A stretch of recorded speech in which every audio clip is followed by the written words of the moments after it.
약사 얼마 버는지를 11시 되기 전에 말씀을 드리려고 하는데요. 일단 서울 강남구 사실 공급이 너무 많은 시기에는 낮아질 수도 있어요. 가령 3월 달에는 신규 약사가 쏟아지니까 이거보다 낮춰도 채용이 되고요. 지금은 8월이니까 신규 약사들이 이미 다 자리를 잡은 시기여서 서울 강남구 기준으로 5.5일이라는 데가 세후 480에서 530 사이고요. 그리고 서울 강남구에서 다른 곳은 월화 목 금 토 5일이라고 세후 500만 원. 좀 있으면 나가 보셔야 되는 분이 계셔서 말씀드리는데 오늘 끝나고 나서도 디스코드 방은 터뜨리지 마시고요. 여러분들끼리 하다못해 번호라도 교환했으면 좋겠어요. 나이가 한 살씩 차이가 날 텐데 약대를 가도 되고 못 가도 되고 사실 그런 거는 인생 살다 보면 별로 상관없거든요. 그래서 이것도 인연이니까 여러분들끼리 좀 뭔가 교류를 할 수 있는 게 있으면 좋겠고 이 중에서 현역으로 가는 사람도 있고 재수를 하는 사람도 있고 다양하겠지만 그런 거 1, 2년 차이 가지고 사람 인생이 드라마틱하게 바뀌진 않거든요. 그래서 살다 보면은 좀 다른 배경에서 온 좋은 친구들이 있는 게 엄청나게 도움이 되기 때문에 그걸 저도 좀 독려를 할 예정이에요. 여러분들이 나중에 입시를 할 때 상담이 필요하시면은 제거 디코 동공의학사에다 DM 남기셔도 되고 뭐 이메일을 보내놓으셔도 되고 제가 바쁠 때는 잘 못 보겠지만 시간 여유가 되면은 답변을 좀 달아놓거나 뭐 그렇게 할 수 있으니까 그러니까 여러분들끼리 좀 인연을 살짝 소중하게 하셨으면 좋겠어요.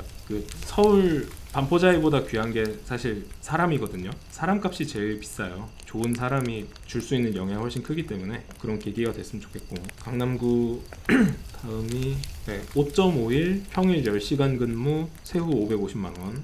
그리고 그 다음은 경기도 성남시 비슷해요. 주 5.5일 세후 550만 원 평일 10시간. 5.5일은 뭐냐면 요즘 주 4일로 많이 가고 있는 추세인데도 불구하고 약국가는 보통 격주 토요일 평일 풀이 국룰이에요. 그래서 이거보다 적게 일하시려는 분들은 파트로 하시는 분들이 많고 근무약사 기준으로 보통 풀타임이라고 하면은 5.5일을 무조건 껴야 된다는 거. 왜냐면은 약국 입장에서 토요일 파트를 구하는 게 좀 쉽지 않아서 평일 풀한테 토요일 격주를 가져가 달라고 하는 거죠. 경기도 성남시 주 5.5일 평일 9시간 세후 450만 원. 그리고 마지막으로 주 5.5일 평일 9시간 반 세후 520만 원. 이 정도라고 생각하시면 되고요. 대전 서구 5.5일 평일 9시간에 550만 원. 그리고 주 4일 이거는 평일 이틀 주말 이틀이었어요. 주 4일에 500만 원. 그리고 대전 대덕구 5.5일에 세후 500에서 600 사이라고 하는데 이건 아마 경력직은 600 주고 신규면 500 준다는 얘기인 것 같아요. 충남 천안시 서북구 주 6일 620만 원. 주 5.5일 570만 원. 그리고 충남 천안시 동남구는 주 5일 평일 10시간에 세후 600만 원. 약간 높죠. 그래도 저기 수도권보다는. 근데 지방치고는 아주 높은 편은 아닌 걸로 보여요. 그리고 부산 동래구 월화 목금토 5일 일하고 평일 중에는 9시간씩 해서 세후 500에서 550. 부산 북구 5.5일 평일 9시간에서 세후 500에서 550. 그리고 여러분들 지역은 아닌데 좀 많이 지방으로 가면 얼마 버나요가 궁금하실 것 같아가지고 몇 개 찾아왔는데 여기는 많이 지방은 아닌데 이제 세종시 5.5일에 세후 600에서 650. 그리고 전북 남원 5.5일에 세후 710. 그리고 경기도 양주시가 평일 5일만 일하고 세후 650에서 700입니다. 대략적으로 보면은 세후 기준으로 서울이랑 수도권 과밀 지역 같은 경우에는 한 450에서 550 정도? 그래서 밴드를 좀 넓게 봤을 때 그 정도라고 보이고요. 지방으로 내려가면은 550에서 600, 좀 더 지방이나 좀 사람 구하기 힘든 지역으로 가면은 650 이상 생각하시면 되고. 네. 그러면 혹시 개국 관련해서 좀 여쭤봐도 될까요? 개국이나 아니면 약 운영 과정에서. 예, 개국을 하시면은 이거보다 적게 버는 사람도 있고요. 많이 버는 사람도 네네. 많은데 개국 약사랑 근무 약사는 완전히 다른 직업으로 봐야 된다고 저는 생각을 하고요. 워라벨이 약사가 좋다는 말은 개국 약사를 보고 생긴 말이라고 저는 생각해요. 왜냐면 근무 약사의 워라벨이 좋은 점은 사실 내가 플렉서블하게 결정할 수 있다는 게 좋은 건데, 왜냐면 일반 직장을 다닐 때는 그게 조정하기가 쉽지 않잖아요. 근데 그게 사실 조삼모사인 게 내가 육아에 좀 집중하고 싶어서 근무약사로서 주 3일만 일한다고 하면 어쨌든 나는 3일치에 대한 파트 급여만 받는 거니까 급여가 유지된 채로 워라밸이 좋아지는 게 아니잖아요. 그러니까 그거는 좀 함정이 있다고 보이고, 이런 구조를 보면 아시겠지만 개국이라는 건 사실 직업이라기보다는 부동산 매입에 더 가까운 개념이에요. 약국이, 이것도 통계를 제가 적어놨는데 오차가 분명히 있을 수 있다는 것 말씀을 드리고, 편의점이 대한민국에 55,800개가 있는데 약국이 24,300개가 있고요. 병원이 93,100개가 있어요. 그러면은 대충 비율을 생각하면 병원 3.8개당 약국이 1개씩 있다는 건데 24,300개 약국이 있는데 얘네가 또 다 잘 자리 잡은 약국은 아닐 거예요. 굉장히 뭐 재정적으로 안 좋은 약국들도 많이 있을 거고, 그거는 딱 잘라서 얼마를 번다라고 얘기하기는 많이 어렵고, 경제적으로 부모의 뭐 증여나 이런 기반이 없는 사람이 처음부터 진입하기엔 사실 좀 제한되는 부분이 있죠. 때문에 무자본으로 하시는 분들은 보통 대출을 많이 받고요. 약국이 기존 약국을 인수한다는 전제하에, 그러니까 내가 인수한다고 해서 손이 바뀐다고 해서 갑자기 약국 매출이 훅 떨어지고 이런 게 아니라는 전제하에는 대출 이자를 갚고 원리금 상환하는 게 충분히 빠른 시일 내에 가능한 경우라면 그런 물건을 이제 잘 고르는 게 중요하고, 결국에는 주식 사는 거랑 똑같고 부동산 사는 거랑 똑같아요. 그래서 약국을 잘 결국은 인수해서 약사의 업무라기보다는 그냥 부동산의 업무에 더 가깝고. 네. 그런 부분이 많이 있죠. 그러니까 어떻게 생각하면 내 약사로서의 어떤 전문성과 개인의 능력으로 환자들한테 잘 해주고 좋은 서비스를 제공해서 내가 환자를 늘리면 되잖아로 해결하기 어려운 레벨이 분명히 있어요. 자리를 잘 잡아야 되고 주변에 어떤 거가 중요하고. 예, 그 뭐 가령 이런 것도 있을 수 있죠. 내가 위에 진료과가 4개 있어가지고 비싼 돈 주고 약국을 인수했는데 알고 보니까 4개 중에 한 군데 의사 선생님이 병원을 접고 딴 데로 갈 수도 있잖아요. 그죠? 제가 아까 말씀드렸던 그런 의사가 처방 권한을 갖고 있는데 재고 부담이 없다는 게 회계적으로는 어떤 문제가 생기냐면 책임이 없기 때문에, 그리고 유동성이 너무 높아요. 의사가 약사에 비해서. 왜냐면 약값이라는 게 없잖아요. 그러니까 의원은 사실 당장 내일이라도 튈 수 있는 구조인 거죠. 그러다 보니까 뭐 내가 4개 병원에서 오는 처방전을 기대하고 약국을 비싼 값에 인수했는데 오니까 다음 달부터 3개가 돼. 이런 것도 충분히 가능한 현상이고요. 뭐 흔하게 있는 일은 아니긴 해요. 근데 그런 것도 가능하고, 그래서 이제 물건을 잘 봐야 된다라는 말이 얼마였고 실체가 어떻고 이런 게 공적인 데에서 정보가 있으면 좀 더 나을지도 모르겠지만, 대부분은 약국장한테 받는 정보거나 아니면 브로커를 통해서 받거든요. 그 사람은 수수료를 받는 사람이잖아요, 브로커는. 그러면 거래액이 클수록 좋은 거거든요. 그럼 이 사람은 100건짜리 약국을 150건이라고 속여 팔고 싶을 거고, 그럼 이제 거기에 넘어가는 사람은 웃돈 주고 샀다가 대출이자는 못 갚고 브로커한테 수수료는 많이 떼이고 이런 게 될 수도 있는 거죠. 그래서 개국을 하면은 리스크가 어떻고 얼마가 들고 얼마를 버나요? 이런 거는 그렇게 정확히 얘기하기는 어렵고요. 진짜 그냥 투자 영역인 거네요, 진짜. 네, 부동산 정말 이건 투자인죠. 자산 양수의 영역이죠. 아주 정확하게 자산 양수의 영역이죠. 네, 감사합니다. 예.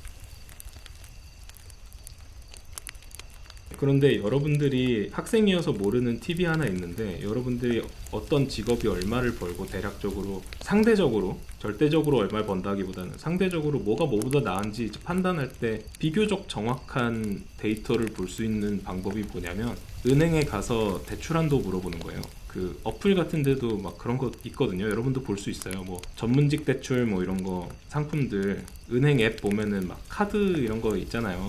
뭐 신용카드 개설하시면 뭐 연회비가 얼마고 혜택이 몇 퍼센트고 이렇게 카테고리 같은 게 뜨는데, 대출도 그렇게 뜨거든요. 그거 보면은 뭐 어떤 직업한테는 얼마까지 해준다 그러고 어떤 직업한테는 얼마까지 해준다 그러고 이런 게 나와 있잖아요. 그게 제일 솔직한 거거든요. 왜냐면은 상환 능력이 있어야지 은행도 대출을 해주는 거니까. 단적인 예시로 보면은 의사는 예과 진입만 해도 5천만 원인가 대출이 나와요. 약사는 졸업만 해도 대출이 나와요. 그게 이제 신용인 거죠. 근데 이제 일반적인 대학교를 졸업한 사람들은 정말 나쁜 조건의 대출이 아니고서는 보통 급여를 증빙하기 전까지는 대출이 안 나와요. 그런 게 이제 어른들이 돈 얘기하는 세상이라고 생각하시면 됩니다. 너무 암울한 얘기만 했나요? 네, 연구원으로 만약에 회사에 취직하면 돈을 어느 정도 뭐 벌어요? 버는지. 응. 이것도 엄청 천차만별일 것 같은데 일단 제가 그쪽 케이스가 아니어서 말씀드리기는 어렵고요. 저도 사실 그 약사에 대해서도 얘기를 할지 말지 고민을 많이 했는데 그러니까 오프 더 레코드로는 다 얘기하려고 그랬고 편집을 할지 말지 고민을 많이 했는데 그 미미미누님 채널 보니까 구름 약사님이 나와서 다 깠더라고요. 그래서 400에서 500 사이입니다 얘기하길래 저 정도는 얘기해도 되겠다 싶어서 말씀드린 거고 회사 같은 경우는 대략적으로 듣기로는 입사 초봉은 약사가 실수령은 높을 확률이 높아요. 그러니까 확률이라고 얘기한 이유는 회사마다 다를 수 있고 뭐 상여금이 비율이 어떻게 되느냐 뭐에 대해서 멀티플이냐 이런 거에 따라서 회사마다 다르니까 상여를 많이 받는 시기에 상여를 많이 받는 회사에 있었으면 엄청 많이 받을 거고 그러면 약사가 뭡니까 그냥 연봉 총연봉으로 따졌을 때는 많이 받는 근데 그냥 일반적으로 생각했을 때는 제약 업종에서 스타트하는 거는 폐약으로 시작하는 게 더 많이 버는 건 맞고요. 일부 말씀하시기로는 회사에서 10년 있어야지 폐약만큼 번다고 하시는데 그거는 그분들이 폐약의 현실을 잘 몰라서 그런 것 같기도 하고 10년까지는 안 걸리는 것 같고요.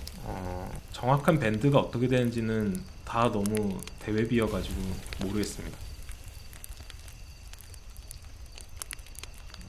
페이 학사는 그냥 거의 월급이 안 오르는 거예요? 그렇죠. 페이 학사는 계약 그 뭐지 경력직이냐 아니냐의 차이만 있는 거고 경력직이면 조금 더 많이 요구할 수 있겠고 뭐 약국 사정에 따라서 다른데요. 거기 약국이 가령 지금 관리약사가 필요하고 정말 국장처럼 운영을 해줄 짬인 사람이 필요하면은 더 많이 받겠죠. 그 정도의 차이가 있다고 보고 근무약사는 평생을 근무약사로 일할 생각이거나 그러니까 셋 중 하나예요. 잠시 근무약사로 일하는 거거나 이직 중간 단계나 뭐 취준이거나 여타 다른 개인 사정으로 인해서 잠깐 근무약사 모드로 들어가는 경우거나 아니면은 평생을 근무약사로 일할 생각이거나 마지막은 개국 준비 중인 상태. 내가 좋은 물건만 만나면 개국한다. 그런 상태. 왜냐면은 개국을 해서 내가 경영에 관여할 수 있어야 상방을 열 수가 있으니까요. 사실 그렇게 되면은 건물주랑 임대료에 대해서 얘기 잘 해놨고 병원 원장님들하고 관계가 원만하다는 전제하에 갑자기 정부가 바뀌어서 최저임금이 15,000원이 되지 않는 이상 내가 잘하면은 상방을 뚫을 수 있거든요. 기타 다양한 방법으로 내가 그 캐시플로우를 늘릴 수 있는 방법이 생기니까 근무약사에 비해서. 근무약사의 경우에는 내가 물리적으로 시간을 더 쓰는 거 말고는 페이를 올릴 방법이 없죠. 지방으로 내려가거나 그렇습니다. 그래서 보통 그런 조합이 많아요. 주변에 이제 다른 결혼하신 분들을 보면은 나는 하방을 담당할게 너는 상방을 뚫어 이런 남편이 IT 벤처에 있는데 와이프가 약사 그런 느낌. 너는 불안하지만 상방이 무한한 걸 하렴 나는 하방이 굉장히 탄탄한 걸 할게. 그래서 너가 갑자기 회사가 폭삭 망해서 와도 내가 버텨줄 수 있어 이런 느낌. 서로 보완을 하는 건. 그렇죠. 어떻게 보면은 안정 추구하는 직업이고 가장 어려운 점은 그럼 사람을 대하는 거예요? 사람을 대하는 게 가장 어려우실까요, 그러면? 그거는 적성이 맞으면 어렵지 않아요. 아, 사람을 대하는 적성이 맞으면은 뭐냐면 그게 사람마다 그게 정확히 확 갈리는데 그걸로 인해서 엄청 스트레스 받는 사람들이 있고요. 사람을 대하는 거에 익숙하고 막 좋으면은 만약 사람을 대하는 게 막 어렵다 싶으면은 연구직 쪽 가는 게 맞다라고 하시는 건가요? 그러면 그렇게 이해하면 될까요? 놀랍게도 반대일 수 있어요. 반대일 수 있어요? 사람을 좋아하는 사람은 사람한테 실망하기 때문에 서비스직 하기 어려워요. 제 경우에는 기본적으로 모든 경제적인 주체가 이기적이라고 생각하거든요. 네네. 근데 그 표현 방식이 엘레강스하냐 아니냐의 차이인데 근데 저는 그거에 대해서 상처받지 않아요. 개인적으로 그냥 뭐 그런가 보다. 저 사람은 저렇게 표현하는 방법을 선택했구나. 근데 그게 저한테 뭐 직접적인 어떤 영업에 방해를 한다거나 뭐 경제적인 피해를 입힌다거나 하면은 그거는 적절한 조치를 취해야 되는 거지만 그냥 뭐 언쟁으로서 뭐 저한테 한마디 뱉고 가시거나 따지거나 언성을 높이시는 거에 대해서는 저는 약간 제3자의 시선으로 느껴져요. 그래서 전 적성에 잘 맞는다고 생각했어요. 나 에너지가 안 드니. 여러분들이 어떤 일이 적성에 맞냐 막 그런 거 있잖아요.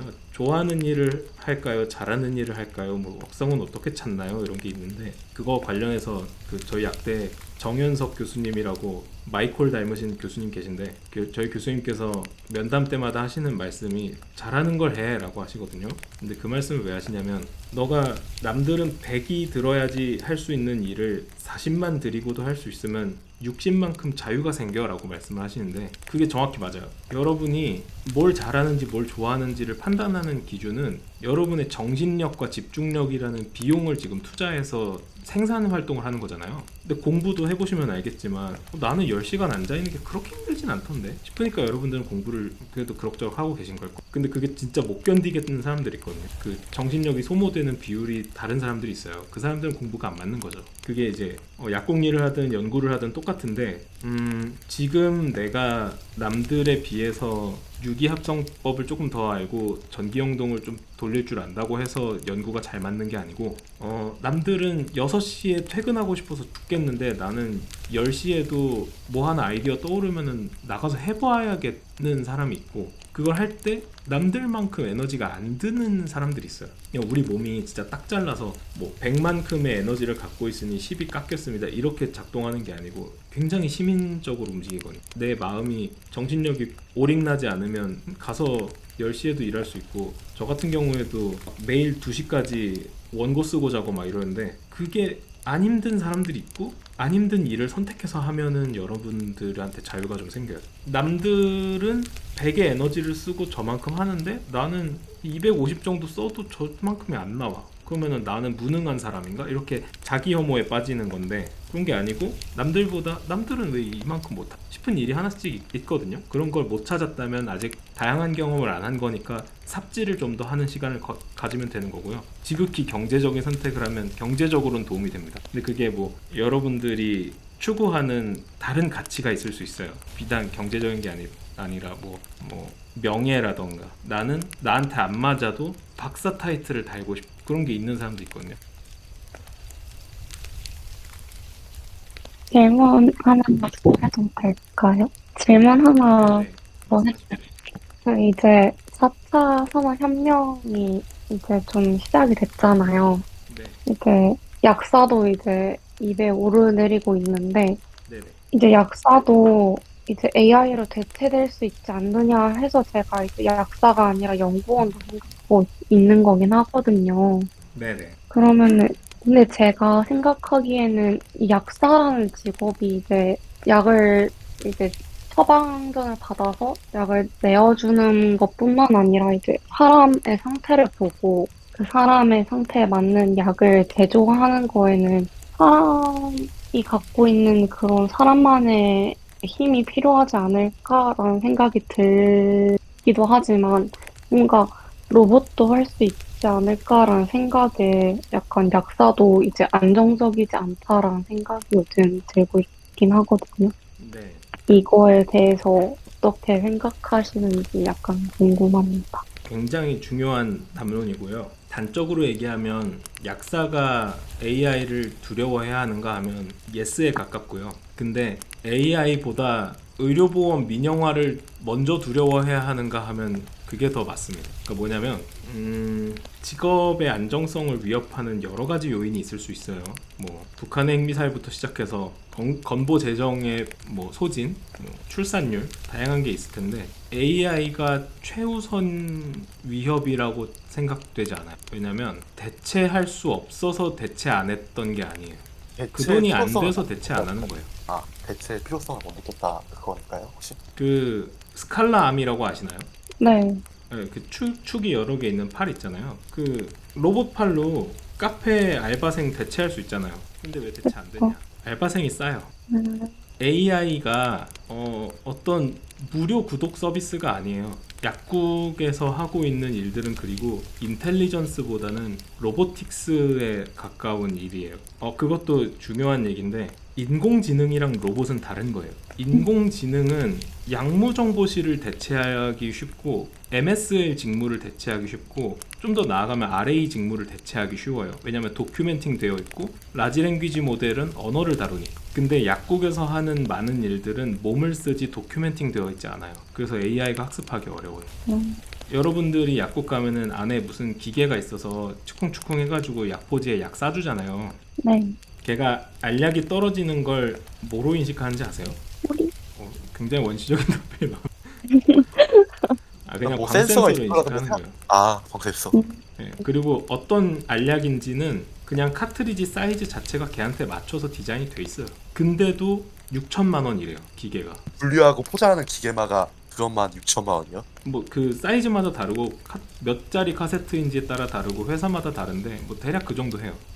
그러면은 이게 대단한 무슨 구글 AI가 들어간 게 아니라 내가 손수 카세트 사이즈에 알약 사이즈 맞춰가지고 껴서 넣어주고 전산 입력도 내가 하고 얘는 그냥 로테이션 하는 모터 하나랑 광 센서 하나씩만 달아놓은 건데 싹 다 분해해서 소자로만 꺼내면은 100만 원 아래일 건데 그게 6천만 원인데 이거를 소와 가루약도 동시에 갈아주고 원장님이 잘못 낸 처방도 저녁으로 정정해주고 뭐 알약도 어떤 건 통으로 담아주세요, 어떤 건 PTP 까주세요, 어떤 건 비닐에 담아주세요 이런 정교한 환자의 요구를 모두 수행할 수 있는 로봇을 지금 오늘 당장 만들 수 없냐라고 하면 만들 수 있어요. 그러면 그 로봇으로 약사가 하고 있는 모든 업무를 대체할 수 있냐면 뭐 약무 정보, 뭐 검수나 청구 관련 업무들은 오류가 굉장히 많이 발생하겠지만 뭐 형태만은 흉내낼 수 있어요. 오늘 당장 대체 가능해요. 근데 왜 안 하냐? 그게 경제적인 선택이 아니어서 그렇고요. 결국은 사람이 갈려서 이 한국의 가격과 속도를 만들어내고 있다고 생각하면 돼요. 우리나라처럼 의료비가 약제비도 싸고 의료비도 싼데 이렇게 빨리 해주는 나라가 어디 있습니까? 뭐 미국만 봐도 건강보험 이런 것도 더 비싸고. 이렇게 생각을 해보죠. 비대면 약국이나 뭐 AI로 뭔가를 보조하는 서비스들이 플랫폼으로 등장을 해요. 그런 애들이 의료 현장에 투입이 되려면 둘 중 하나예요. 비급여로 그 서비스료를 받거나 아니면은 건보 재정에 편입이 돼야 돼요. 1번 비급여가 되면 그 가격이 모두 소비자한테 전가가 되겠죠. 그럼 소비자는 전에는 3,000원 받던 게 갑자기 배달비라고 5,000원 추가되고 뭐 무슨 AI 무슨 서비스라고 1,000원 추가되고 로봇팔이 조지했으니까 1,200원 추가되면 소비자들은 불만이 많을 테니까, 그리고 시장에 침투하기 어려울 거 아니에요. 이게 그런 서비스를 런칭하는 게 대단한 어떤 기술적 해자가 있어야 가능한 게 아니고 그냥 빨리 들어가서 빨리 깔면 그 인지도 풀로 먹고 사는 플랫폼 사업이잖아요. 그러니까 이제 누구보다 빨리 까는 게 중요한데, 그럼 공적인 시스템이 없다면 민간 기업들은 건보 재정에 침입을 하고 싶어 할 텐데, 건보에서 수가 인정받는 게 미국에서 들어온 신약도 어려운데 그런 서비스가 쉽겠습니까? 만약에 들어온다고 쳐요. 거기에 의대 중원 돼가지고 의사들도 다 먹고 살아야 되니까 처방이 늘고 공급 견인 수요가 있어서 처방도 늘고 건보 재정이 빠르게 줄어들면 지금도 논의가 조금씩 되고 있는 건보를 폐지하고 민영화하자라는 논의가 더 가속화가 될 거라고요. 그러면은 이왕 이렇게 된 거 국민연금도 포기하고 건보도 포기하고 대한민국 국민들은 각자 도생하시죠 하고 시장에다 맡겨버리는 순간 감기 걸렸을 때 5만 원, 10만 원 받는 세상이 됩니다. 그래서 저는 내버리. LLM보다 로보틱스보다 사람이 더 무서워요. 왜냐면 그게 그 오해하게 되는 게 있어요. 기술 뒤에 사람이 있거든요. AI가 자동으로 굴러가는 무슨 유령 소프트웨어가 아니고요. 그 서비스를 런칭하고 개발하고 영업하는 사람들의 밥줄인 건데, 그 사람들이 추구하는 게 뭘지 생각하면 사람이 더 무섭지 AI에 대체되는 게 무섭진 않습니다.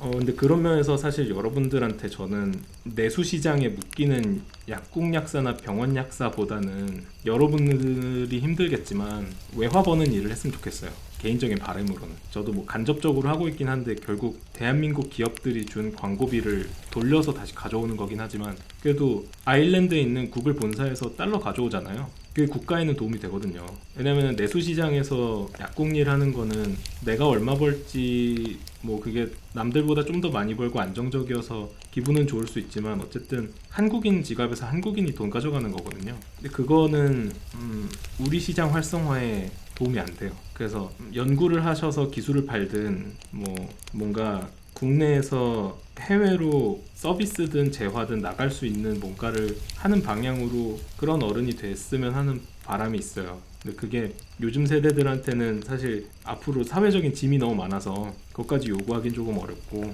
여러분들이 이렇게 메디컬을 이렇게 추구하고 메디컬 관련 과에 가고 싶어 하게 된 것도 어떻게 보면은 어른들로서 약간의 도의적인 책임도 느끼고 있습니다. 또 궁금하신 거 있을까요? 요즘 방학인가요? 네. 네, 방학 시작했습니다. 아, 방학이구나. 요즘은 그럼 뭐 하세요? 학원 다니시나요? 저 학원 뺑뺑이 돌거나 아니면 계속 공부하고 있죠. 명준님, 소실 학원만 다니고. 카르페디엠님, 명준님 주무시나요? 아니요, 듣고 있어요. 들리세요? 아, 요즘 뭐 하세요? 학교 가요, 저는. 학원 다니. 진짜? 명준님 왜 학교 가요?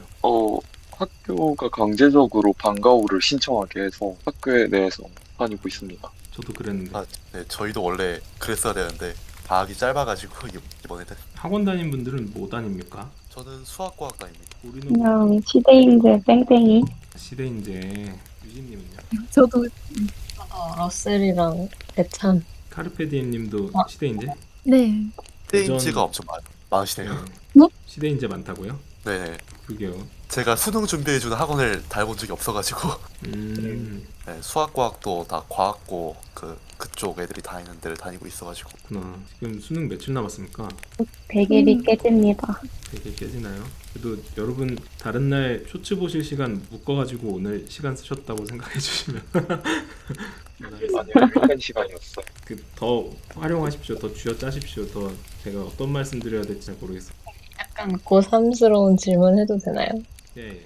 이게 제 성적이 이제 약대가 아슬아슬하단 말이 네. 어떤 때가 아슬아슬합니까?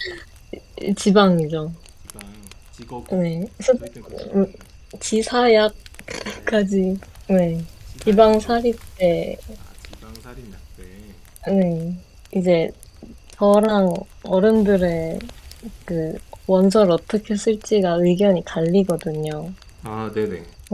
저는 이제 약대를 못 가더라도 이제 스카이 쪽도 같이 써가지고 만약에 스카이만 붙으면 이제 거기서도 연구를 할 수 있잖아요.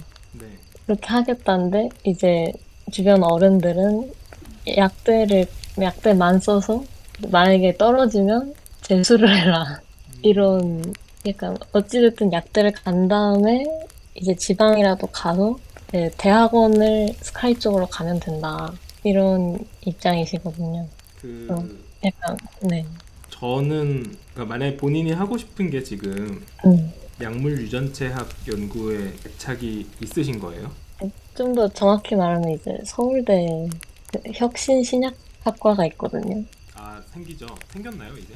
네, 작년에 처음 생겼어요.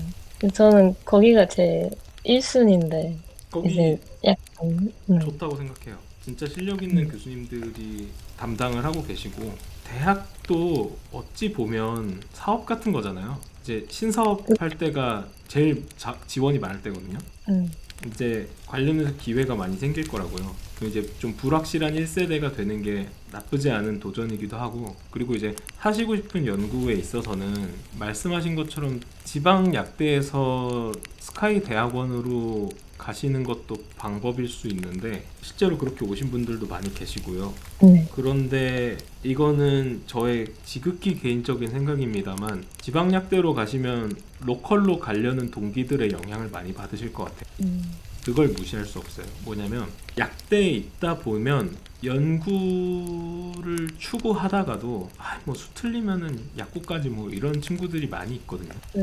근데 그 성향이 20대 초반일 때는 별로 안 세요. 왜냐면은 아직 주변 사람들도 다 학생이고 돈 벌어야 된다는 생각이 없어서. 근데 나중에 졸업하고 약시 칠 때가 되면은 다 26살 이렇단 말이에요. 그러면은 슬슬 주변에 4년제 졸업하고 돈 벌기 시작한 친구들 나오고 이러면 약간 조급해지는 것도 있고, 그래서 본인이 조급하지 않더라도 주변 친구들이 슬슬 로컬로 빠질까 대학병원 갈까 하는 얘기가 나와요.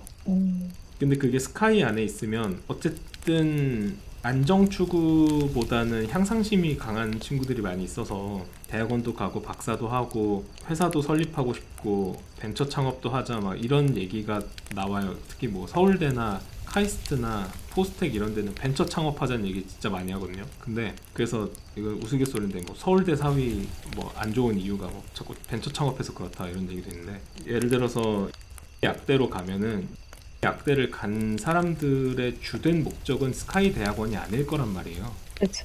그러면은 그 속에서 어쨌든 유진님이 스스로 연구를 준비할 기회를 찾고 해서 졸업과 동시에 스카이 대학원을 진학을 하려고 해도 학부 생활을 6년이나 하면서 어떻게 보면 중고등학교를 합친 만큼의 시간을 같은 사람들하고만 보내는데 그 사람들의 영향을 무조건 받게 돼 있거든요.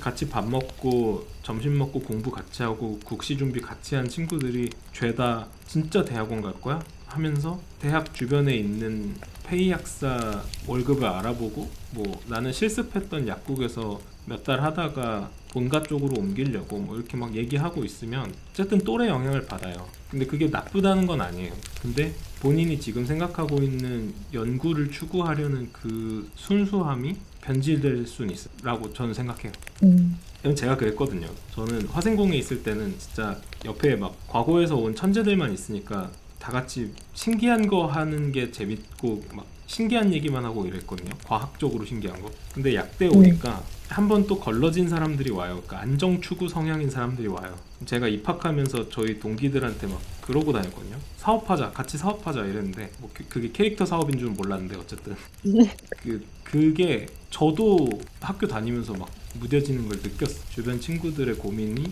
나도 어쨌든 동조하게 되고 영향을 받고, 저는 스스로 개척한 지는 얼마 안 됐고 대학교 다닐 때까지만 해도 어떤 성향이었냐면 그냥 어떤 성향의 사람들이 있는 풀에 나 자신을 던지면 거기서 알아서 흡수해서 나온다고 생각했거든요. 근데 정말 그래요. 특히 어릴수록 본인이 로컬을 추구하는 사람들이 많은 곳에 던져지면 그 성향을 흡수할 수 없다고요. 근데 둘 중에 어떤 게 경제적으로 이득인지 자아실현 목적에서 이득인지 뭐 등등등은 알 수 없는 거니까. 일단 합격하고 생각을 해봐야겠네.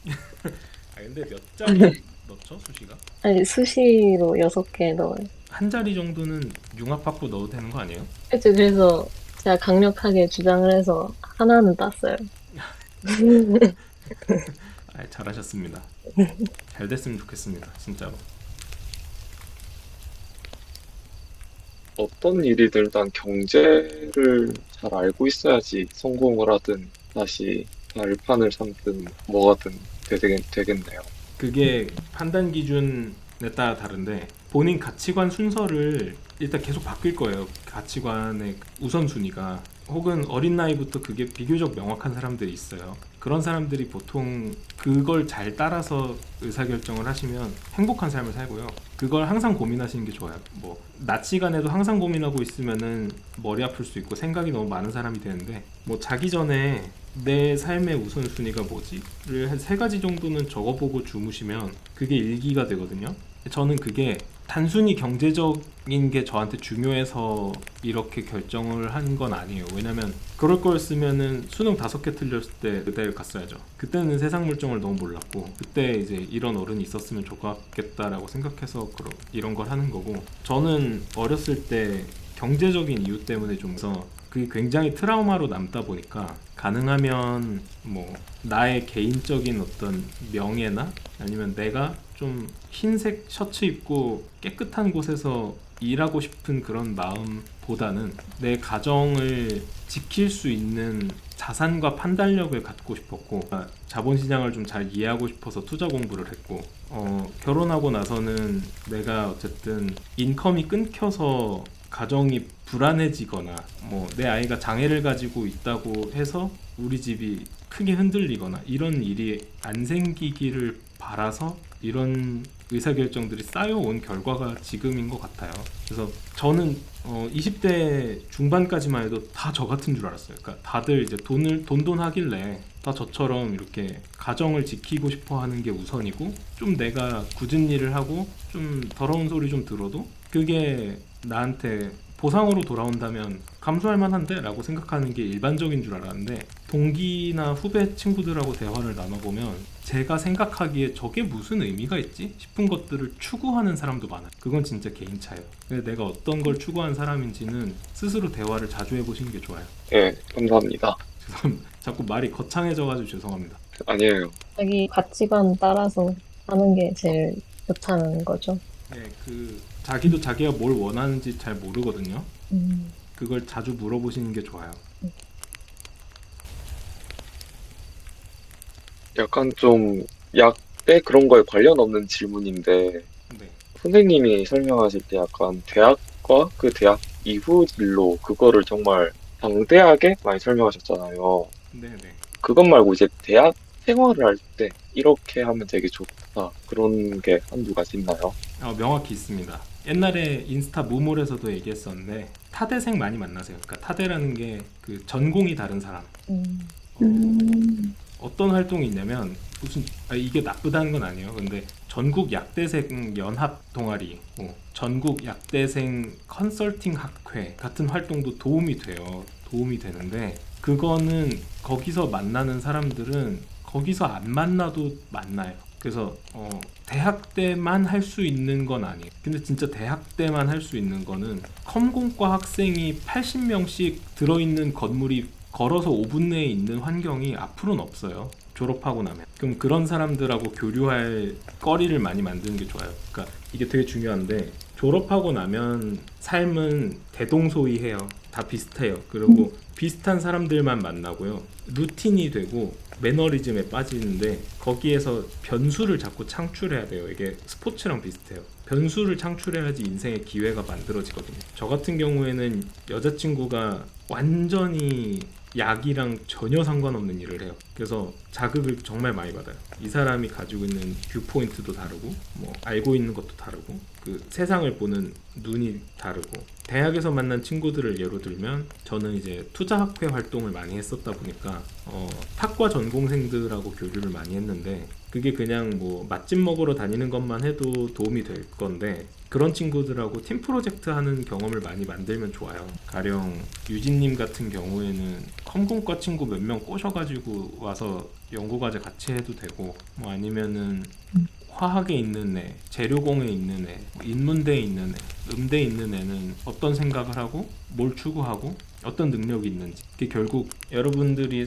사회에 나가서 옆에 회사에서 만나든 연구실에서 만나든 동료들은 나랑 능력이 비슷하단 말이에요. 스킬셋이. 그러니까 그걸 나보다 잘하는 사람이 있고 못하는 사람이 있겠지만 어쨌든 전공하고 있는 스킬 트리는 비슷하단 말이에요. 근데 그럼 그 안에서 격차를 크게 벌리려면 내가 외부에 있는 소스들을 가져올 수밖에 없는데 그러려면은 나랑 이해관계가 없는 사람들을 쓰는 방법을 배워야 돼요. 근데 그런 게 동급생들하고 있으면 안 생겨요. 그래서 다른 분야에 있는 사람들을 많이 만나서 가장 우선할 거는 대화하는 법. 그 다음은 같이 일할 기회를 만들. 너무 조용해졌는데?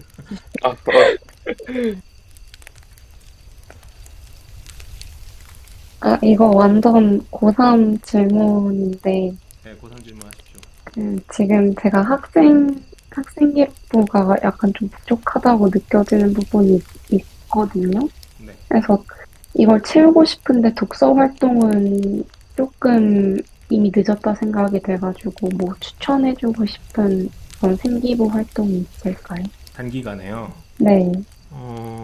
일단 주말에 대학병원 봉사해보는 거가 하나 있겠고요. 그러니까 그 말에 무게가 실리려면 해봤어가 제일 중요하거든요. 그래서 제가 약사 뭐 하는지 해봤으면 제일 좋고 못해도 옆에서 보기라도 했습니다가 좋아서 이거는 카르페디엠 님도 임상 쪽으로 하고 싶어 하니까 특히 병원 약사를 하고 싶어 하시니까 정말 추천드리는데 그 찾아보면 있을 거예요. 뭐 대학병원이나 아니면 2차 병원 같은데 그 주말 봉사 같은 거나 뭐 조제 봉사 이런 거 있을 거거든요. 그런 거 찾아서 뭐 단건으로라도 주 1회씩 네. 한 달 하면은 한 달 한 거 되잖아요.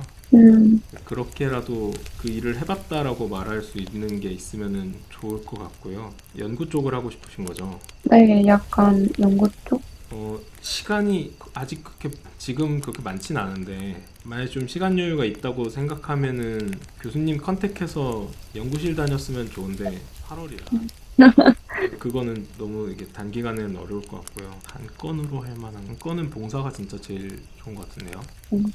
알겠습니다. 맨날 수시만 준비하다가 이번에 정시로 또 튼 거고 또 저희 학교 특성상 정시 준비하기가 또 굉장히 또 어려워요. 네. 그래서 이번에 모집 공고 그런 거 좀 찾아봤는데 보니까 투과목 우대가 있던데 서울대 같은 경우에는 우대인가요? 이게 필수 아니고요. 가산점으로 되어 있는 것 같은데요. 아, 옛날엔 필수였습니다. 죄송합니다. 네, 바뀌었어요. 네네. 그래서 이러면은 투 과목을 하는 게 나을까가 일단 첫 번째고, 네, 일단 투 과목을 하는 게 나을까요? 이거는 약사님뿐만 아니고 지금 고3이신 분들한테도 좀 여쭤보고 싶은데 투 과목을 하는 게 나을까요?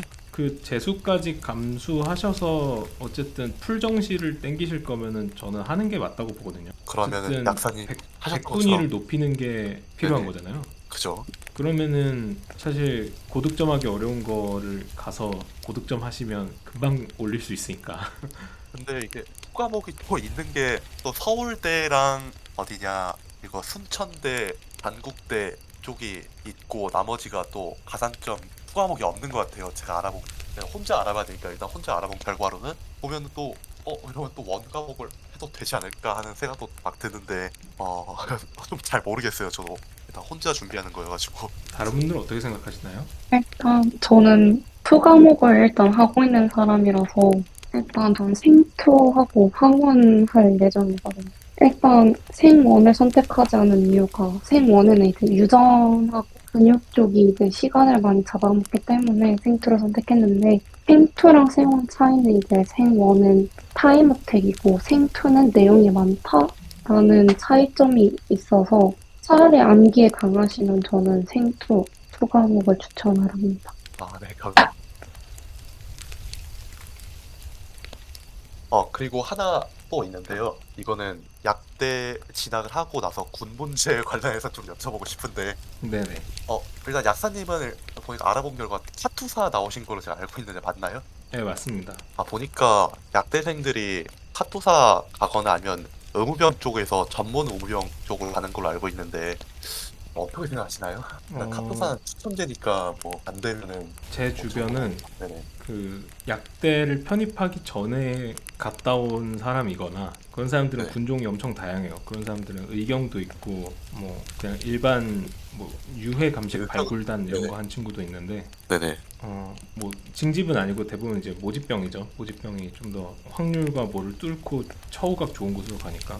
근데 그러지 않은 분들은 대부분 대학원 진학으로 해결을 하더라고요. 의무병 쪽으로 가는 사람들은 거의 없는 거예요, 그러면? 의무병인지 약제병인지 뭐 네네, 관련한 보직이 약제병. 있는 걸로 알고 있는데 네, 약제병이 있더라고요, 찾아보니까. 약제병을 하면은 나중에 로컬 나올 때 거의 그 막 문전급으로 하는 곳을 나왔으면 특히 로컬 나올 때 도움이 된다고도 들었는데 구체적으로 듣진 않아서 잘 모르겠습니다.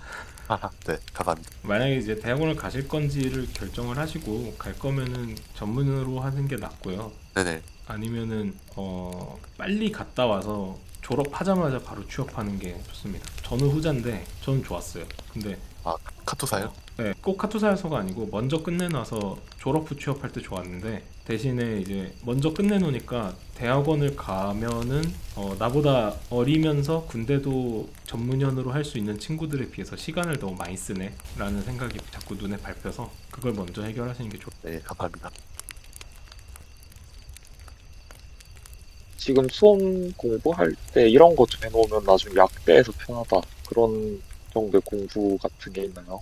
뭐 내용적으로 도움되는 건 사실 있고요. 왜냐면 가서 어차피 새로 배워야 돼요. 그래서 지금 배경 지식이 생긴다고 해서 뭐 대단히 도움되는 거는 사실 별로 없어요. 그거는 있으면은 뭐 유기화학 정도? 근데 어차피 새로 배워야 돼서 드라마틱하게 도움되진 않고요. 그거보다는 약간 양 많은 공부를 하는 루틴이나 방법이 본인한테 세워져 있으면 나중 가서 도움은 돼요.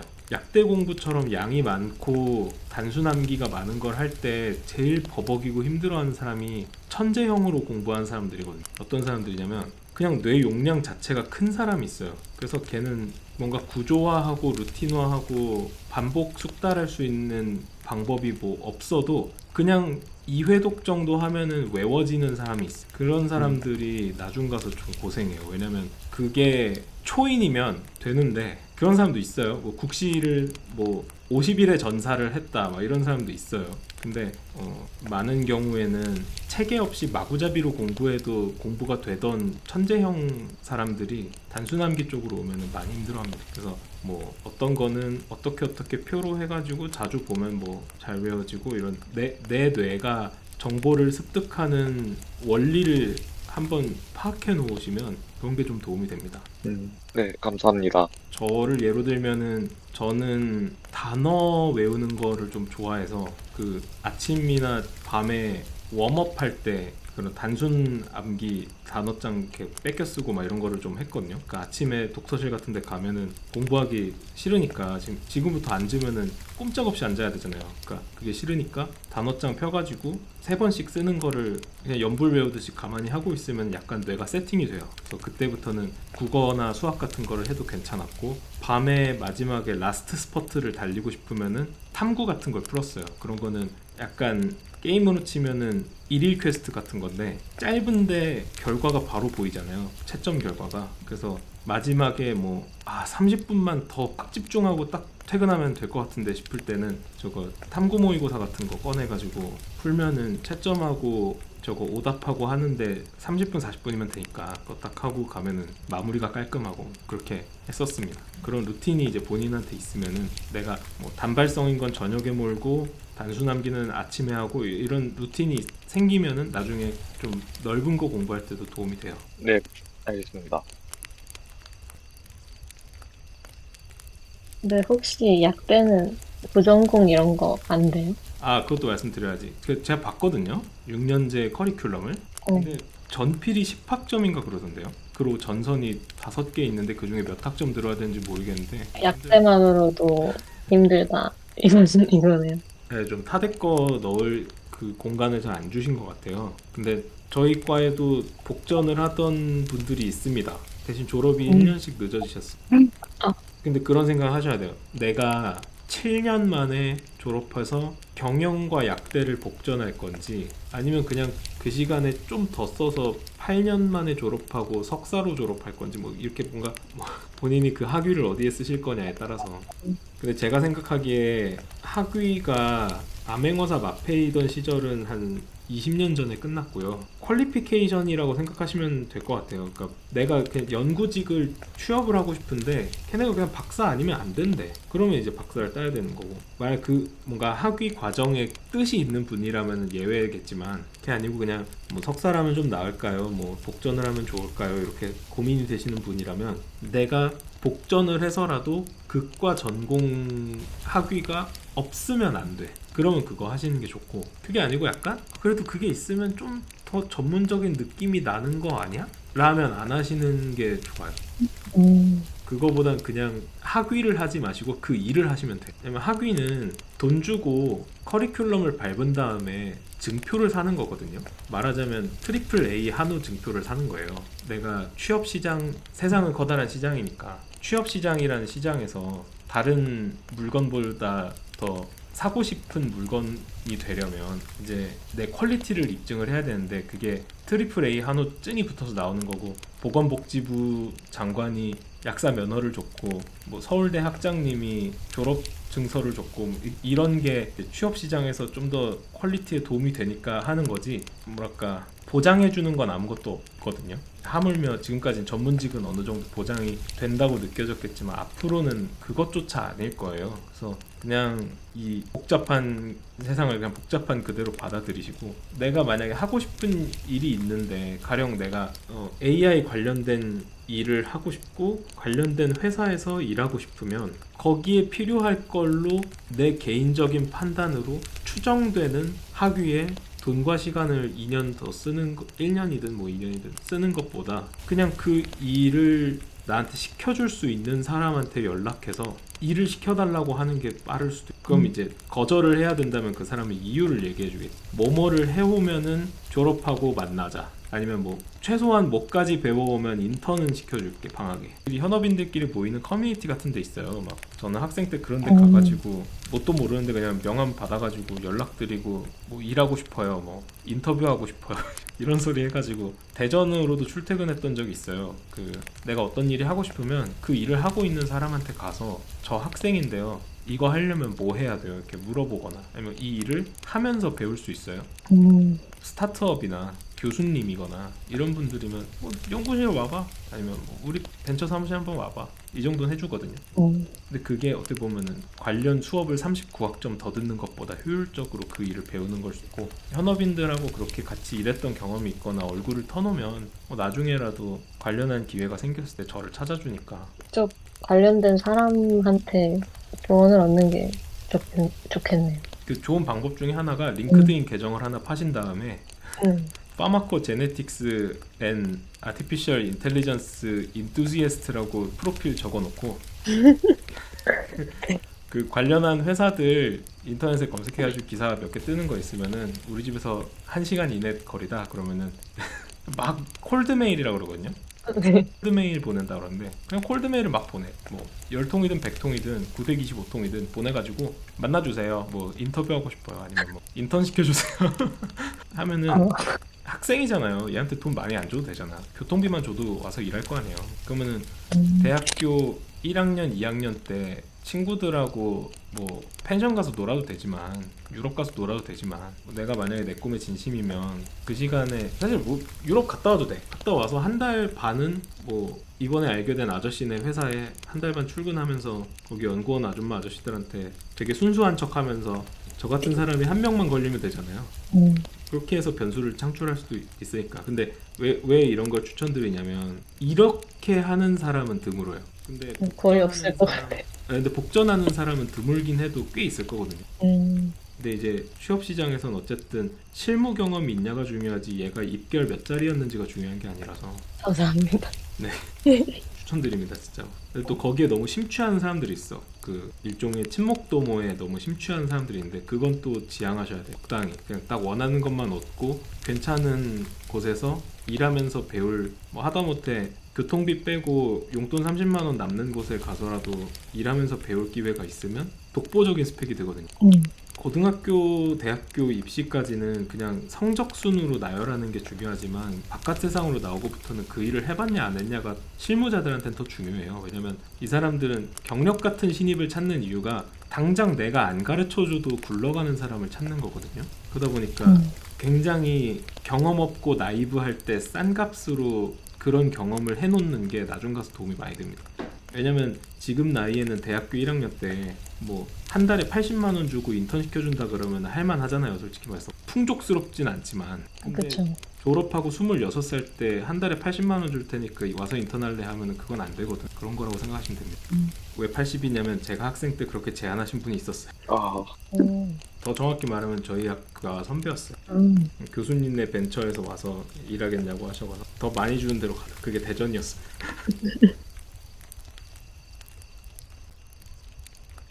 이건 수험생들한테 좀 약간 말해주고 싶은, 수험생들한테 좀 필요한 말인 것 같은데, 서울대생이시잖아요? 출신이죠. 혹시 수능 보기 전에 막 쉬고 싶다던가 좀 힘들 때 어떻게 이겨냈는지 좀 궁금합니다. 수능 전에 약간 한계가 올 때 네. 쉬세요. 근데 이게 진짜 맞는 게 하루 더 해서 되는 시험이 있고 내 몸의 항상성을 유지해야 되는 시험이 있거든요. 네. 근데 뭐 학교 단원 평가나 요즘 단원 평가 없나요 혹시? 네. 수행평가는 있죠. 수행평가나 아니면은 대학교 가가지고 중간 기말 볼 때 대학생들이 막 그런 밈 많잖아요. 뭐 기말 보고 종강하고 싶어하고 뭐 그런 밈들 돌아다니는 이유가 뭐냐면 평소에 공부 안 하고 하루 만에 해결하려고 그래서. 그런 거는 하루 더 하면 도움이 돼요. 왜냐면 네. 그 진짜 제로에서 100까지 채우는 거니까 하루 더 하면은 70 채워져 있던 게 80 채워지니까 그러면은 B 맞을 거 B뿔 받고 B뿔 받을 거 M아 받거든요. 근데 수능은 그냥 미친 듯이 갈고 닦아서 120 맞는 상태를 만든 다음에 그 120 맞는 상태를 유지하는 거여서 내가 모의 평가를 잘 봤을 때 컨디션으로 수능을 봐야 돼요. 그 내 몸 상태를 갖고 가야 돼. 근데 내가 막 심장도 막 꽉 조이듯이 아프고 막 뒷목도 땡기고 눈도 좀 침침하고 그럴 때 누워서 안 자면 항상성이 깨져서 그날 하루는 죄책감에서 이겨낼 수 있지만 그래도 아파도 공부했다 이럴 수 있지만 시험날 컨디션 관리할 때는 별로 도움이 안 될 거고요. 근데 이렇게 쉴 수 있는 거는 평소에 많이 해놨기 때문에 쉴 수 있는 거예요. 근데 이게 죄책감에서 벗어나기가 사실 쉽지 않아요. 근데 진짜 심하게 아픈 거 아니면 24시간 쉬진 않아도 되거든요. 낮잠이 좀 필요하면 3시간쯤 자고 그 본인한테 관대하라는 게 아니라 그 사람 몸이 어떤 정신력만 있으면 불길도 건널 수 있는 그런 거라고 생각하지 마시고 그냥 기계예요. 단순히 생각하세요. 이게 기계가 고장났는데 정신력으로 이겨내는 게 인간 승리라고 생각하는 건 좀 본 목적을 달성하는데 문제가 생길 수 있어요. 왜냐면 그랬다가 수능날 배 아플 수도 있는 거고 뭐 쌓아왔던 디스크가 터질 수도 있는 거고 근데 뭐 이렇게 극단적인 사례로 갈 건 없지만 매일 루틴처럼 모의평가 풀고 문제뱅크 풀고 정리본 회독하고 이거 계속 루틴 지켜야 되는데 루틴이 깨지는 거잖아요. 운동선수 같은 거잖아요. 네. 그럼 내가 루틴은 지킬 수 있는 몸 상태는 돼야 되니까 너무 힘들면은 쉬고 다시 본 페이스를 찾을 수 있는 상태가 되면 되는 거라서 저는 쉬라고 말씀을 드리고 오히려 참고 해야 될 때는 아플 때가 아니고 그냥 단순히 하기 싫을 때 그럴 때는 해야죠. 어떻겠습니까? 그럴 때는 해야 되는데 그게 바뀌면 안 돼요. 아플 때 하는 게 뭔가 멋있고 하기 싫을 때 살짝 쉬는 거는 해방감이고 이렇게 되면 안 되고 거꾸로 아플 때 쉬어줘야 되고 하기 싫을 때 해야 됩니다. 알겠습니다. 감사합니다. 저도 하나 또 해도 될까요? 질문. 약사님이랑 지금 3학년이신 분들께 한번. 지금 여름방학 시기랑 예. 고등학교 2학년 2학기 때 한번 이제 뭐 하셨는지 좀 여쭤보고 싶어요. 고3 여름방학이요? 아니요. 그 고등학교 2학년 여름방학. 고2 딱 여름에 지금. 네네. 고2 여름은 지금, 네. 그냥 단과 다녔습니다. 심지어 그때는 영어를 다니지도 않았어요. 근데 지금 영어는 절대니까 딱히 없었고 진짜 고3답게 공부하기 시작한 거는 고3으로 넘어가는 겨울 1월에 슬슬 해야 되지 않을까 해서 그 어머니께 저 독서실 다녀도 되겠습니까 해가지고 독서실을 끊고 그때부터 그냥 나는 고3이다 하고 시작했었어. 그때 그냥 수특이나 그런 거 푸시고 그런 식으로 하셨던 거예요. 예, 수특은 저희 때는 연계 교재가 엄청 중요했거든요. 지금 어떤지 모르겠는데 저희 때는 연계 교재가 그냥 바이블이었어서 연계 교재를 3권씩 산 다음에 그 초회독할 때 그냥 모나미 검정, 빨강, 파랑 들고 그냥 지저분하게 보고 2회독할 때 그냥 새 책으로 했어요. 그 지우고 뭐하고 그거 어차피 수특 한 5,000원 합니까? 그러니까 새로 사가지고 뭐 모르는 뭐 단어나 아니면 국어면은 구조적으로 읽는 거 연습하고 표시하면서 읽는 거 연습하고 이런 거 하고 3회독할 때도 그렇고 연계만 달달달 해도 점수가 나오던 때였어서 그땐 그렇게 했는데 요즘은 잘 모르겠네요. 혹시 다른 분들은 혹시 어떻게 했는지 좀 여쭤봐도 될까요? 네, 저는 별로 네. 도움이 안 될 것 같아가지고. 그냥 아무것도 네. 괜찮아요. 지금 제가 그들만의 과목 배우고 그들만의 루트로 가는 진짜 그런 거여서 완전 지금 학교가 추구하는 방향이랑 완전 지금 다른 길을 가려고 하는 거거든요. 제가 그래가지고 진짜 일반고 분들 진짜 조언 하나하나가 진짜 고마운 상황이어가지고 그냥 도움 안 될 것 같아도 그냥 말해주셔도 괜찮을 것 같습니다. 근데 저는 2학년 2학기 때 과목 선행만 해가지고 제가 물화생을 네. 했는데 물화생 중 어느 것도 선행을 안 해놔가지고 거의 과학만 하면서 지냈던 것 같아요. 특히 생명 유전을 엄청 했어요. 2학년 2학기 수학 때 투하나요? 수투하나요? 네네. 저희 학교가 좀 내신이 되게 따기 어려운 편이에요. 상위권 애들이 많이 몰려있어요. 과고하고 영재고 떨어진 애들이 모이는 학교거든요. 그래서 모고등급 높은데 내신 낮아서 저도 정시파라서 저는 지금 기출을 돌리고 있어요. 기출. 수능 기출이요? 예, 그냥 3모하고 9모하고 6모하고 9모하고 수능 기출을 2학년 1학기까지 딱 내신 보고 저가 2점 후중반 되거든요. 네네. 근데 원하는 데를 쓸 수 있는데 그게 좀 애매모해서 저는 약간 좀 이제 정시로 거의 마음을 좀 돌리고 있어서 네네. 이번 여름방학 시작할 때부터 기출을 한 바퀴 쭉 돌리고 지금 이제 과학 수학을 기출 돌리고 있거든요. 그래서 기출을 진짜 많이 푸는 게 도움이 되는 것 같아요. 저도 2학년 돌아가면은 수학 기출만 엄청 풀 것 같아요. 저도 그렇습니다. 아, 기출이 진짜 중요하네요. 약간 진짜 2학년 2학기 때는 기본을 잘 잡는 게 중요하다고 생각했어가지고 네네. 저는 이제 또 강남권이어서 세인제 같은 대형 학원 다니면서 이제 다시 베이스 잡고 수학도 저는 정석을 풀었어요. 아, 정석 실력을 아, 세 번을 돌려서 네 아, 진짜 실력 정석 저희도 많이 하긴 해요. 진짜 녹아들어가지고 저희는. 맞아요. 실력 정석 세 번 돌리고 저는 이제 미적분 선택할 거라 그때부터 미적분 돌리고 이제 과학은 저는 2학년 때도 2과목 해야겠다 생각했어서 2과목만 냈다 열심히 한 케이스라 여기까지밖에 조언을 못 드리겠습니다. 아, 네, 감사합니다. 그 혹시 국어하고 영어 쪽은 어떻게 공부하고 계세요? 국어 영어는 진짜 기출만 하고 있어요. 근데 국어를 제가 뭘 선택할지 모르겠어요. 자, 모의고사 아. 그쪽만 풀어봐. 그러니까 1학년, 2학년 모의고사만 풀고 그냥 선택하는 거 영역이 있잖아요. 그거를 한 번도 안 네. 해봐가지고 뭘 해야 될까 지금 모르겠어요. 그것도. 혹은 네. 과거 정도의 머리면은 전 충분히 엄매 그런 수 있다고 생각합니다. 네요. 저도 엄매를 선택하고 하고 있고요. 엄매도 그 표점이 높으니까 화작보다는 엄매가 더 나으실 거예요. 아, 그런가요? 그 선생님들이 보통 말하실 때 엄매 중위권하고 화작 중위권은 별반 그렇게 차이가 없는데 상위권은 정말 차이가 많거든요. 마지막 문제 한 문제 표점이 한 뭐 6점 갈리기도 하고 딱 둘 다 한 문제씩 틀렸는데 표점 6점 뭐 8점 갈리기도 많이 한다고 하셔서 저는 엄매 추천드립니다. 네, 감사합니다. 제가 잘 몰라가지고 엉매가 뭡니까? 매체 문법이요. 언어와 매체. 언어와 하고 매체 문법 하는 거. 뭐예요? 화장 그 옛날 아닙니까? 그 토론이 화작을 할 수도 있고 화작을 안 하고 언어와 매체를 할 수도 있어요. 아, 선택이에요. 네. 제가 배워갑니다. 아닙니다. 아. 화이팅입니다. 아, 근데 저는 화장문을 진짜 못했어가지고 대안이 생겼군요. 대안이라고 하기에는 약간 좀 그냥 오랫동안 많이 준비해온 애들 이득 많이 보는 그런 구조? 단기할 수 있는 건 화장문이고요. 근데 그만큼 약간 좀 약간 그만큼 표점이 좀 안 나오는 편이죠.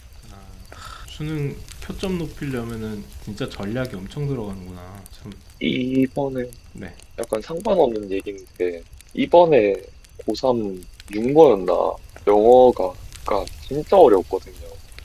그 절대평가인데도 1%대를 유지했어서 1등급을 이제 이러한 추세로 보고 이제 영어에 좀 더 힘을 실어야 되지 않나 쌤들 말 많이 나오고 그러시는 중이라서 현 2학년들한테 이제 뭐 영어 좀 많이 해요. 한번 맞아. 알려주셨으면 좋겠어요. 아, 영어요? 네. 아, 이번에 한번 3학년 6모 풀어봤는데 많이 어렵더라고요. 네, 불탔다는 얘기는 어디 들어봤어요 한번. 요즘은 영어 강사는 누가 잘합니까? 원탑이었나? 영어는 오렌지? 너무 그냥 하는 과목이지 목소리예요? 라는 느낌이 강해서 딱히 찾아보고 네네, 하진 춤추 않아요. 전국. 아, 그래요? 네, 막 그렇게 일타가 없어서 국어는 누가 잘하십니까? 강민철이요. 강민철. 메가스터디요 혹시? 예. 강민철을 들으면 수학 1등급을 얻을 수. 수학이요? 수학이요? 아, 죄송합니다. 자기들만 하는 얘기에. 아, 저도 몰라요. 저도 몰라가지고. 수학에 1등을 받아요?